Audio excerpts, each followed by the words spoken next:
नमस्कार निवेशकों, Indian investor of the year के इस अंक में मैं विवेक महाजन आपका हार्दिक अभिनंदन करता हूं। साथियों, आज का विषय देखकर आप चौंकिए मत। 24 मार्च 2020 को मैंने जब निफ्टी 7511 का न्यूनतम स्तर छूकर उठा था, तब मैंने जो वीडियो बनाया था उसका शीर्षक था डर के आगे जीत है।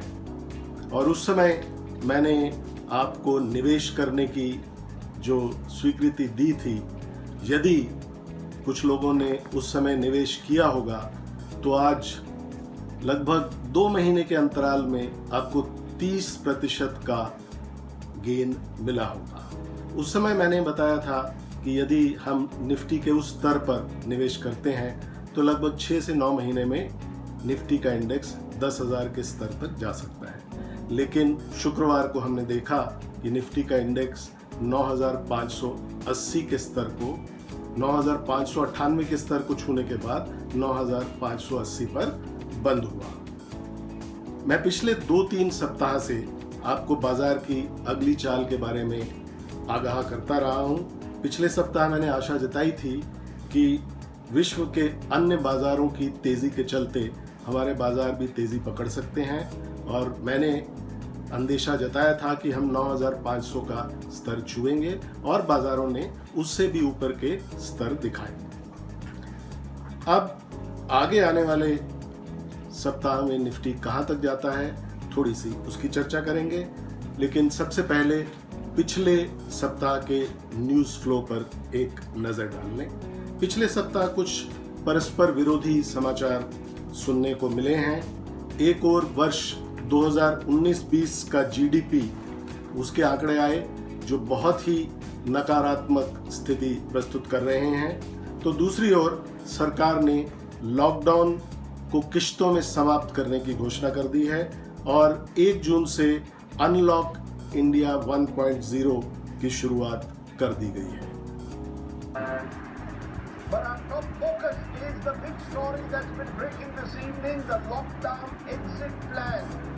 Lockdown, Unlock India 1.0. In phase 1, according to the Home Ministry, from the 8th of June, religious places, places of worship, public hospitals, public hotels, restaurants, hospitality services, shopping malls can be opened by different state governments.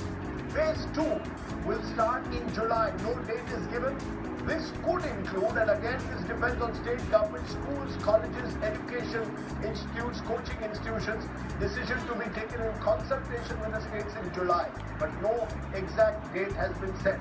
पिछले सप्ताह कोविड-19 के संदर्भ में भी मिले जुले आंकड़े सामने आए हैं। जहां एक ओर मरीजों की संख्या में इजाफा देखने को आया है, तो दूसरी ओर ठीक हुए मरीजों की संख्या भी 46% के एक अच्छे लेवल तक पहुंचती हुई दिखी है। इसके साथ ही भारत चीन सीमा पर यथास्थिति बनी हुई है और स्थिति बहुत अच्छी नहीं कही जा सकती। इन सभी समाचारों के बीच आने वाला सप्ताह बाजारों के लिए वॉलेटिलिटी यानी उतार चढ़ाव वाला साबित हो सकता है। लॉकडाउन खुलने तथा यूएस और यूरोप के नए आर्थिक पैकेज के आने की उम्मीद में निफ्टी का सूचकांक भी शुरुआत के दिनों में ऊपर की ओर जाने का प्रयास कर सकता है और अभी 300 से 400 पॉइंट और ऊपर जाने की क्षमता रखता है, जो लगभग 9,800 से 10,000 निफ्टी का लेवल छू सकता है। परंतु यह तेजी कभी भी मंदी के रुख में बदल सकती है और तेजी से नीचे जाने की निफ्टी की उम्मीद बरकरार है। और जब निफ्टी अगली बार नीचे की ओर रुख करेगा तो कम से कम 2000 पॉइंट नीचे जा सकता है, यानी 2000 पॉइंट की गुंजाइश अभी बनी हुई है। इसलिए ध्यान देने योग्य बात यह है कि इन स्तरों पर रिस्क रिवॉर्ड रेशो फेवरेबल नहीं है। जहां ऊपर जाने के लिए मात्र 300 से 400 पॉइंट की गुंजाइश है, वहां नीचे 2000 या उससे अधिक पॉइंट भी निफ्टी गिर सकता है और कम से कम निफ्टी का स्तर 7,500 तक जाना लगभग तय है। तो हर उछाल पर बिकवाली करने का या बाजार से निकलने का ही विकल्प आपको मैं सुझा रहा हूं। यह समय पूंजी बचाने का है, न कि वेल्थ कमाने का। आने वाला समय विश्व की अर्थव्यवस्था के लिए बहुत चुनौतीपूर्ण रहेगा और भारत भी उससे अछूता नहीं रहेगा।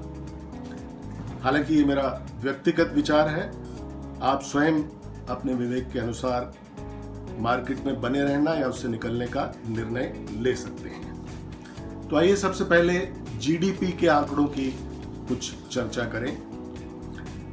चौथी तिमाही यानी मार्च 2020 में समाप्त तिमाही के लिए जीडीपी की ग्रोथ 3.1% दर्ज की गई है, जो लगभग पिछले 44 महीनों की न्यूनतम है। इसके साथ ही पूरे वर्ष की जीडीपी 4.2% है, जो लगभग 11 साल के न्यूनतम स्तर पर पहुंची है। और ये थोड़ी सी जो भी ये हमें जीडीपी ऊपर की ओर दिखी है, उसमें कृषि और सर्विस सेक्टर का बहुत बड़ा योगदान है। इंडस्ट्री, माइनिंग आदि बहुत से सेक्टर्स में हमें नेगेटिव ग्रोथ देखने को मिली है। अगर हम दिसंबर जनवरी का जो वातावरण बना हुआ था, जब निफ्टी 12,000 से लगातार ऊपर चल रहा था और कुछ विशेषज्ञ तो ये मानने को तैयार नहीं थे कि जीडीपी की दर इतनी गिर सकती है, क्योंकि उस वक्त 5.5 से लेकर 6% तक के विचार रखे जा रहे थे। तो इसी कारण से बाजार जो है, ये जानते हुए कि धीरे धीरे जीडीपी की दर को नीचे किया जा रहा है सभी रेटिंग एजेंसीज के द्वारा, बाजार नीचे गिरने को तैयार नहीं था। यानी बाजार एक डिनायल मोड में था। तो बाजार को सच्चाई जानने के लिए कोविड के उभरने का सहारा लेना पड़ा और वो एक बहाना बना बाजार को नीचे गिराने का। लेकिन अब जब जीडीपी के आंकड़े हमारे सामने आ गए हैं, तो क्योंकि ये मार्च तिमाही के आंकड़े हैं, मार्च में समाप्त जो तिमाही हुई है, हमारे यहाँ लॉकडाउन 24 मार्च को लगा था, तो इसमें लॉकडाउन का कोई सिर्फ 7 या 8 दिन का असर है। हमारी जीडीपी की हालत या हमारी इकोनॉमी की हालत पहले से ही बहुत खराब थी और मार्केट को हर हालात में नीचे आना था। लेकिन मार्केट में जो लोग काम करते हैं, उनको ये स्वीकार करने में बहुत समय लग गया। ऐसी ही स्थिति इस बार भी बनी हुई है, क्योंकि ये आंकड़े जो है अपने आप में चौंकाने वाले हैं। तो आप अंदाजा लगा सकते हैं कि जून तिमाही के जब आंकड़े आएंगे तो किस तरह की स्थिति बनेगी, वो कितना नीचे हमें दिखा सकते हैं। कुछ अनुमान तो ये कह रहे हैं कि -45 से -75% तक हमारी इकोनॉमी श्रिंक करेगी इस तिमाही के दौरान। लेकिन मार्केट अभी इसको जो है डिनायल मोड में है, और मार्केट जब इसको स्वीकार करेगी तो जो वो एक भयावह स्थिति मुझे नज़र आ रही है, वो ज़रूर सत्य होती हुई दिखेगी और मार्केट कम से कम यहाँ से 2000 पॉइंट यानी 7500 का आंकड़ा छूने के लिए बड़ा उतावला होगा, जो अगले 2 महीने में मुझे आता हुआ दिखता है। और यदि जो लड़ाई या विश्व युद्ध के बादल मंडरा रहे हैं, अगर उसमें कुछ भी सत्यता देखने में आई, तो ये आंकड़ा जो है 7500 से भी नीचे 1000 पॉइंट और नीचे जाने का दम रखता है। तो आइए अब हम टाइम वाइज करेक्शन की चर्चा करते हैं। टाइम वाइज करेक्शन का अर्थ है कि हम आने वाले कितने समय तक मंदी के दौर में रहेंगे और कब वापस से इंडेक्स पिछले स्तरों को प्राप्त करने की चेष्टा करेगा। यहाँ पर मैंने पिछली मंदी का चार्ट खोला है। जो पिछली गिरावट बहुत तेज़ी से आई थी, वह जनवरी 2008 में आई थी। तो ये निफ्टी का चार्ट 1 जनवरी 2008 से लेकर 1 जनवरी 2011 तक का है। यहाँ हम देख सकते हैं कि निफ्टी ने 8 जनवरी को 6300 का हाईएस्ट स्तर छुआ और उसके बाद धीरे धीरे गिरते गिरते 2-3 बार लोअर बॉटम्स बनाते हुए मार्केट ने यहाँ पर अंतिम बार लोअर बॉटम बनाया। ये तारीख थी 28 अक्टूबर 2008। तो इस मंदी के दौर को हम लगभग 3 टाइम जोन्स में बांट सकते हैं। पहले टाइम जोन फेज़ 1 में निफ्टी ने जनवरी 2008 से लेकर और अक्टूबर नवंबर 2008 तक जो नीचे का स्तर बनाया, ये फेज़ 1 था। उसके बाद एक कंसोलिडेशन का फेज़ आया जो नवंबर 2008 से लेकर मार्च 2009 लगभग 4 से 5 महीने का रहा। और उसके बाद मार्केट ने ऊपर की ओर का रुख किया और अंत में आकर लगभग अक्टूबर-नवंबर 2010 में पुनः 6,300 का स्तर प्राप्त किया। तो पहले टाइम जोन में जो लगभग 10 महीने का था, जनवरी से अक्टूबर, मार्केट को 6,300 से 2,300 तक पहुंचने में 10 महीने लगे। उसके बाद फेज़ 2 में नवंबर 2008 से मार्च 2009 तक जब एक सपाट मूवमेंट देखी, लगभग 5 महीने लगे। और तीसरा कंसोलिडेशन का फेज़ रहा, जहां पर अप्रैल 2009 से अक्टूबर 2010 लगभग 18 महीने में वापस मार्केट 6,300 के स्तर तक पहुंचा। अब यदि हम इस बार की मंदी को देखें तो ये मंदी का दौर शुरू हुआ जनवरी 2019 में और लगभग 2 महीने में हमने 12,400 के स्तर से 7,500 का स्तर प्राप्त किया और उसके बाद हम उठे और लगभग आज जहां पर हैं 9,500, अब लगता है थोड़ा सा ऊपर जाएंगे और वहां से फिर नीचे गिरेंगे। तो एक अंतिम बॉटम जिसे हम यहाँ देख सकते हैं, ये वेव एनालिसिस के हिसाब से, इलीट वेव थ्योरी के हिसाब से, ये या तो 7,500 या उससे नीचे बनेगा। तो यानी फेज़ 1 मार्केट के गिरने का दौर, मेरी उम्मीद है कि जनवरी जो हमने टॉप बनाया उससे लेकर लगभग जुलाई के अंत तक एक नया न्यूनतम लो बन जाना चाहिए। यानी लगभग 6 से 7 महीने हमें लगे मार्केट को नीचे आने में। उसके बाद मार्केट लगभग यहाँ पर समानांतर कुछ समय बिताएगा। हालात ऐसे बनेंगे कि क्योंकि मार्केट में मंदी का दौर जारी रहेगी, लेकिन मार्केट और नीचे गिरने से इनकार करेगी, कंसोलिडेट करेगी। और ये दौर लगभग 3 से 4 महीने का रहेगा, जो हम अगस्त 2020 से लेकर नवंबर 2020 तक देख सकते हैं।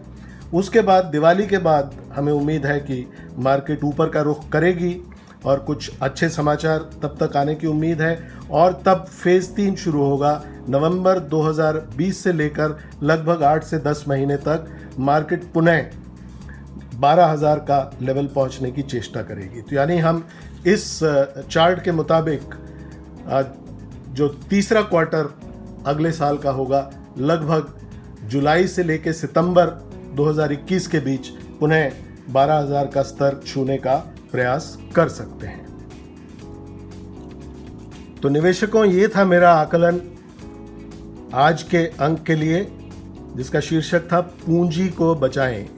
मेरा आप सबसे निवेदन है कि अपनी कैपिटल बचाने का ये समय है, क्योंकि मार्केट के लिए बुरा वक्त किसी भी वक्त शुरू हो सकता है और फिर जो ये दलाल स्ट्रीट है वो अपना नाम साकार करेगा जब आप लाल रंग पुनः यहाँ पर देखेंगे। तो यदि आप उससे बचना चाहते हैं तो समय रहते कदम लीजिए और अपनी पूंजी को बचाइए, क्योंकि इस बाज़ार के उतार चढ़ाव में निवेशकों के लिए गंवाने को बहुत कुछ है, कमाने के लिए कम है। तो यदि आप ये पैसा सेविंग्स बैंक अकाउंट में भी रखेंगे, यदि आपको 3 से 4% भी मिलेगा तो भी वो आपकी पूंजी को लुटने से बचा सकता है। कुछ और मार्केट्स हैं जहां पर आप पैसा बना सकते हैं, उसके बारे में हम आगे आने वाले अंक में चर्चा करेंगे। जैसे गोल्ड है या डॉलर है, वहां पर आप अगर निवेश करते हैं तो आपको अच्छा रिटर्न अगले आने वाले 6 महीने में मिल सकता है, जब तक इक्विटी मार्केट डाउन रहेगी।